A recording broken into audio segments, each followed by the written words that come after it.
If you're looking for proven ways to take your fundraising results to the next level, you're in the right place. Welcome to the Intentional Fundraiser Podcast, hosted by Tammy Zonker. Tammy has trained and led thousands of nonprofit organizations to collectively raise more than $500 million and is also recognized as one of America's top 20 fundraising experts. This is the podcast where Tammy equips and empowers amazing fundraising pros like you to transform your fundraising so you can transform the world. And now, let's hear from Tammy. Today, we're recording from the Nonprofit Storytelling Conference in sunny San Diego, California, where I'm talking with James Martin. James is the CEO of Rally Corp, where they provide human-centered text messaging for nonprofits so they can rally people and mobilize support. His personal mission is to inspire and equip people for personal, professional, and leadership development so they can live with purpose, accomplish their goals, and give back to others. James, welcome to the show. Thank you, Tammy. And that sounds so much better coming from you. So thank you for that introduction. You're very welcome. We're so excited that you're here. Thank you. Let's just jump in, shall we? Let's do it. All right. To start off, could you share some common myths or misconceptions about texting nonprofit donors and supporters that you've encountered? Like, what myths have there been, and how does Rally Corp address them? Yeah, great question. So I think when it comes to the text messaging, a lot of people feel like it's intrusive. And I would say that's the first myth we often run into. And they're right. It's a highly effective channel. People are going to see your message. And you know that's true because when you hit send, you realize there's no pulling it back. It's not like it's going to land in spam or promotion. The way we've addressed that is, as you mentioned earlier, the human-centered approach. We just remember that it's people talking with people, and that the more you can keep the person in the center, both the person you're talking to, but your personality and your brand. So yeah, I think the first myth just really comes down to remember those are people on the other end of your message. Human-centered. Human-centered. Yeah. Yeah. So exactly. great. What are some of the key benefits of using text messaging as a communication tool in nonprofit organization? And how do you think it differs from other communication channels? Yeah, great question. Tammy, I think that it comes down to, I'm not much of a sports guy, but I'm going to use a sports analogy. So I'm going to run the risk of getting comments on the. It's always dangerous. It's very dangerous. So go for it. So I would say that you can bat 30% and still land in the Hall of Fame. So when it comes to communications, it's about repetition and it's choosing a broad spectrum of channels. So it's not a one size fits all. And it's not, hey, we're going to email only or text only. So I'm a text guy. I still email. For my strategy, it's really a mobile first strategy. And that's where we look at email, text messaging, social, direct mail, whatever channels have worked before. And then we layer text message on top of those to see if we can increase our capacity or our throughput. So right off the bat, the first difference would be you're going to get eyeballs on your message. 100%. Very few messages get ignored. They're going to at least swipe it, and just swiping it, they read the message. So first off is they're going to get eyeballs. And then the second is it's immediately actionable. It's hard not to click on a video if you get one by text, or to acknowledge a graphic, or to read, it's a shorter medium. You're going to get eyeballs, you're going to get action. The question just comes down to is the right eyeballs and is the action relevant? Yeah. I read somewhere, and you'll know better than I, but I read somewhere that 90% of text messages are read within 11 minutes. Yeah, exactly. And I think about the number of emails I've sent and the no responses, like the email abyss, because people's inboxes are so full. Inundated. Yeah. And so it just makes good sense that text messaging is a really powerful tool, and maybe, as you said, mobile first strategy. Yeah, Tammy, and I appreciate that. Yeah. And I'll say this, we set out with one mission as a company, and that was to mobilize people. In retrospect, it's funny to think about it, where we landed. But the very first meeting when we brought our team together was we want to figure out the strategy that would get 250 people to Pacific Beach to do a beach cleanup, to activate or mobilize that audience. So how do you want to do that? Is that geofencing? Is it direct mail? Is it push notifications? So I didn't care about the technology. I cared about the why. It's connecting with people, drop a pin in the map and get them to show up. What turned out to be the case, and much to my own pushback initially, because I wasn't thrilled about texting, to be clear. We were about rallying people and driving action. When the team came to me and said, hey, we've looked at the numbers, people are not installing the little test app we built. Push notifications are browser dependent, don't always work across all phones. Renting a plane and putting a banner behind it was cool, but not really actionable. QR codes were, this is before COVID, so they were kind of, taking a back seat at the time. When we looked at the different technologies, we thought, man, what's true about everybody is they all text. So if you're going to meet people where they are, you have to consider text message. But full disclosure, Tammy, I was the guy in the office that was a little resistant to it at first because I thought, man, that's pretty personal. Yeah. Yeah. But the results won you over. 100%. Yeah. There was no other way we could get 250 people to the beach reliably, consistently, weekend after weekend, because any other channel, they were just ignoring us. Mm-hmm.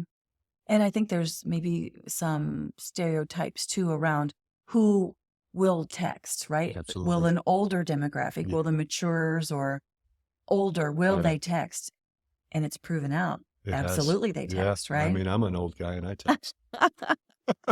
Yeah, definitely. So, in fact, I wrote a blog post a while back to old people text, and I got some pushback. My wife's like, maybe don't say old people. But here's the thing. The demographic, my grandma text. In fact, it's unloving to call my grandma on the landline that's hanging on her wall because she's got a bad hip and she'll probably fall on the way. And she's going to try to get, bless her heart, but she carries her phone with her. So if I text her, now she wants to know who's texting her.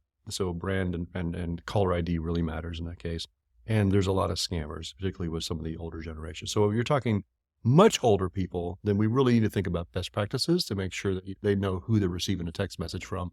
But that's the same with email. There's a lot of scam by email as well. Sure. So there's workarounds if you're really intentional by segment. 100%. Right? Yeah, it's really good. Can you tell us about a specific success story where Rally Corp helped a nonprofit debunk a myth or overcome a challenge in engaging donors through text messaging? Yeah, just got off a phone this morning and I was a bit surprised. In fact, I told the client, can I please get a quote from you for my website? It's incredible. So this client had an opportunity to go on CNN and to show that had 12 million viewers.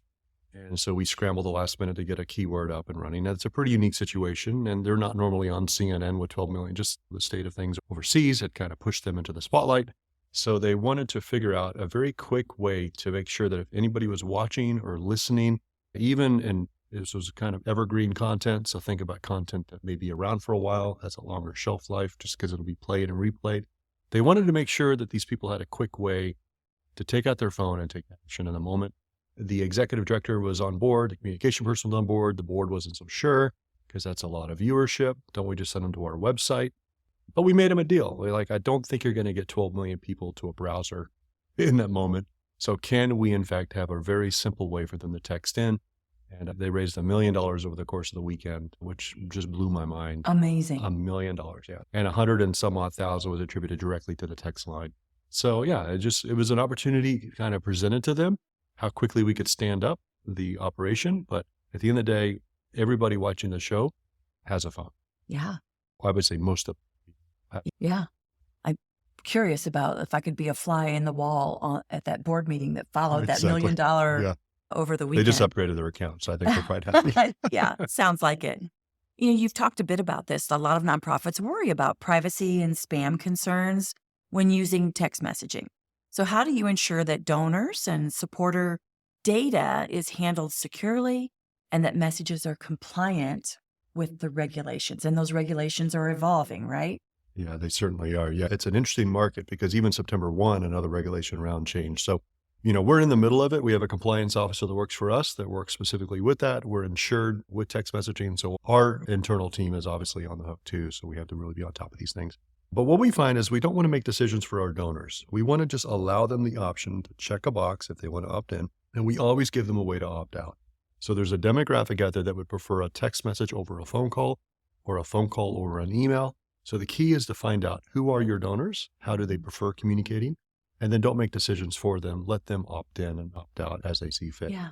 But yeah, as long as there's a documented paper trail that they opted in, and of course we can help you with that, and other vendors can as well. But you should work with an organization that's willing to help you document that process, make sure it's frictionless, and really think. Yeah. What are some of the more effective ways for organizations to know their donors and to know their preferred communication channels? Well, number one, ask. Yeah. Simply ask, having a checkbox on a form. Most folks are quite comfortable getting a text message immediately following making a donation or registering for an event. So if you have an event or a gala, for example, and they register, why not send them the directions to the venue via text message? That's where they're going to want the information anyway. So if you send them more of an informational text message, that's helpful. If there's a rain event or at the day of the event or leading up to the event, if there's alert messages you can send out, they don't all have to be solicitation messages. Yeah. And that's probably really important. Very important. That they aren't all solicited, because you will get the stop, unsubscribe, Yeah, right? absolutely. Yeah. So telling stories, sharing impact, useful information like directions, Yep. right, can be very helpful. Playlists, really anything you think about on your phone. Playlist, video, the content we typically consume on our phone, including the emails we're checking often on our phones, particularly when you're at a conference. So all of those channels are most likely being consumed on their phone. Social certainly being consumed on their phone.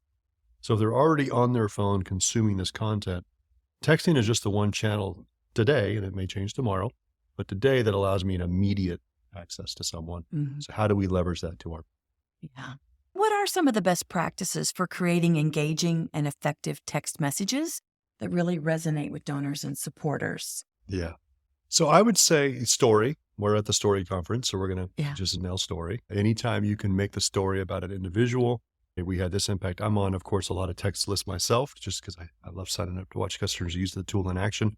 But got a text message yesterday from a nonprofit working with individual-based kind of rehab individuals. And so they were able to show a story of an individual and having gone through the program and what it meant. It was a 1-minute impact video, very simple. You could tell they shot it on their iPhone. It wasn't anything high tech. Not highly produced It at wasn't all. highly produced at all.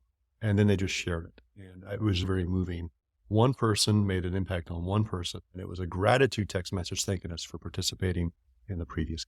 Yeah, love it. So in your experience, what are some of the most common mistakes that nonprofits make when using text messaging as a communication tool? And how do they avoid those problems, those mistakes? Well, a lot of times we have these ideas that there's just a one size fits all, or we have I'm going to try it once or twice and turn it off. And this is true for anything, not just text message. I think really coming in with an open mind to say, hey, this is like anything. It's going to take some time. It's a new channel. We need to develop that list. But I think the number one mistake, Tammy, people make is they're just not building a list of opt-in people. Nothing's more disheartening to hear a nonprofit say, hey, we're going to sit this one out. We'll do it next year.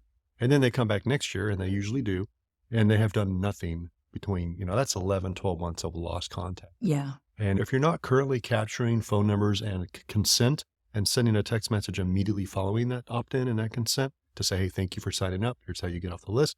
Then when you Giving Tuesday or these events roll around, you're no closer to having a list. Yeah. And that's just unfortunate. It takes time to build a momentum. Talk to us about the process. Like, how do I go about building a robust list and getting that opt-in and collecting those mobile numbers? I'm a big believer in coming along what you're already doing. So if you have a social media following and you're already producing great content on social, it's very easy to lay an image on an image, a call to action. That call to action could be a www.whatever.com, or it could be text this to that to learn more. So highly effective to leverage channels that you're already in, like social, email. I love seeing people move email subscribers over to text message with a one-click to opt in, or drive it into a form that pops up a form where they can just click a button and opt in. So really frictionless tools to take channels between social, podcasts like this, or anything that you're speaking, maybe on a video, and then of course email. But take the channels you're already doing and start moving folks into mobile as one more layer of communication. Yeah, I love it. So build on what you already have going on. Yeah, it's really good. Can you provide some other examples of innovative ways that Rally Corp has helped engage nonprofits to connect with those donors? I mean, are there, beyond building off existing lists and through social, have you found that awareness campaigns or rallies or advocacy opportunities, anything kind of innovative in that space? Yeah.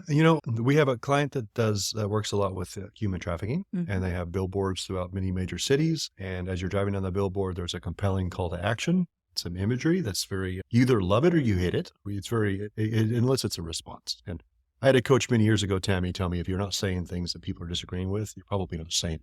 Yeah. So this organization, very provocative. provocative. So this organization is good at getting you to take awareness. Now, what they do in that moment is to reduce the barrier for you to take action. They don't want to send you to a website. Number one, if they send you to a website, they don't necessarily even know that you're there. I mean, of course, the website's on the billboard in some cases, but unless you're running some more high-tech marketing technology behind the scenes, it's really hard to know that James was at your website. And unless I complete a form, you don't know that I was here. Yeah. So The key then is to give simple calls to action where someone can text in to get a link to the website, because now you have their cell phone. And with their cell phone, you can do all kinds of things. You can remarket them or retarget them. You can bring them back to have them finish the form if they complete the link or they don't click on the link even. So there's quite a bit of ways to capture phone numbers from the audience or from the community. But yeah, I think just leveraging mediums that you're already in and think about how to reduce the friction for someone to actually take action. Yeah. In the moment. What I love about that example too is that it's authentic engagement, right? Like we are saying something that's provocative statement or, like a really maybe upsetting myth busting stat or awareness raising stat versus those opportunities like text to win a prize or be entered into a drawing or right. Yeah, absolutely. Yeah. Yeah. And, we've seen some creative, we had a client that took it may not work for everybody, but this one's dealing specifically with some rehab. And so they worked with the local pubs and restaurants to put out, I don't know if you know about restaurants, I didn't know this myself, but the little coasters that they give you, they will take a stack of coasters for free because they just go through so many of them. And so it's a great way to walk into a pub and say, hey, we're a local nonprofit, which you consider our coasters. And there's a QR code on there. And when they scan the QR code, it triggers a text message to learn more. So again, it's a quick way to get someone who's sitting there who you would normally not be able to engage with to engage in the moment. This particular customer raises money all the time. It's quite amazing to see how many people, sometimes 6 or 7, sometimes 10 or 12, but just all weekend long, people are texting in and taking action. And that's space under a cup that no one was really thinking to use. Yeah. And they're inexpensive to produce. Very inexpensive. Yeah. Yeah. In fact, they found a sponsor, I think, in their case that actually just paid for the coasters. So it was just a win-all. Yeah. I love that. So how does Rally Corp tailor its services to the unique needs of specific nonprofit organizations and their goals? And why is customization important in the world of text messaging? Yeah, I love the question of customization because it means different things to different people. So what we say by customization typically is that it's a universal truth. Everybody needs to communicate. I don't care what you're doing. If you're relying on people, then communication is critical. So we start with the assumption that you are a human and you're communicating with humans. And if that's the case, then mobile or texting is one more channel. So beyond that, we look at what CRM you're using. I'm busy, you're busy. None of us want to manage another database. We certainly don't want to manage another inbox. So there's ways to route that, set things up, leverage AI, some different technologies like that make my job a little easier. So a lot of the time, we just spend time in the onboarding process identifying what are your main goals. And it's not rocket science, but just real quick, what is your main goal? What does success look like? And if we were to hit this out of the ballpark, what's the one thing that we would need to get right? And then we just make sure that's set up. I love it. Like Covey's begin with the end in mind, right? Yeah. 100%. Work backwards. That's right. Reverse engineer it. Reverse engineering. Yep. Awesome. Can you share any insights into the effectiveness of ringless voicemail in nonprofit fundraising and how it might complement text messaging? Yeah, absolutely. Yeah. So ringless voicemails are very effective as another channel. Remember, it takes 7 to 9 touches sometimes to get people to take action. So if you're going to send a text, might as well send a voicemail. It's not for everybody. Again, we're not making decisions for our donors. We'll let them opt in and opt out. But we know calling is highly effective, but it doesn't scale, particularly if you're a smaller team. So voicemails can be left in such a way that make it sound very personal, like you literally just missed the phone call. So one strategy we've seen very successful is just to mass produce a message and send it to everybody gets the same message, follow up with a text message, and then filter the inbox for replies and responses and callbacks. Make sure the phone can call back a phone number, of course. So you're basically at that point sending out a message and then you're responding to the callbacks and the clicks so that you can identify, okay, these are people that are currently online and available for conversation. Beyond that, the Special Olympics just sent out a voicemail and they had one of their clients, a beautiful young woman who left a message about upcoming polar plunge. Again, if you come by our website, we have several recordings that you can listen to. But anytime you can incorporate client or client families or the beneficiaries of your service and tell their story, that goes a long ways to actually getting people to say, hey, these are real people. Yeah. We're making. Yeah, I love that. I think that we're here at the Nonprofit Storytelling Conference. Obviously, we value the many voices, the many stories that can be told. That's right. And that's what fuels us. Even if we've made a first-time gift, it's a way for us to be inspired to make that next gift or maybe become a monthly giver. So true. Yeah.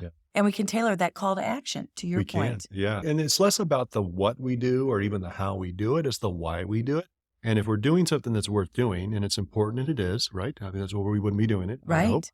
Then it's a question of picking the channel that's going to get the most effectiveness. And that may be text, it may not be. Again, that's why we want a quick conversation before we just have, you can go sign up, but it's helpful to have a 15-minute conversation, because if your audience is X, or your purpose is Y, or your call to action is Z, those might be things that we need to consider before we just go throw a text message at. Yeah.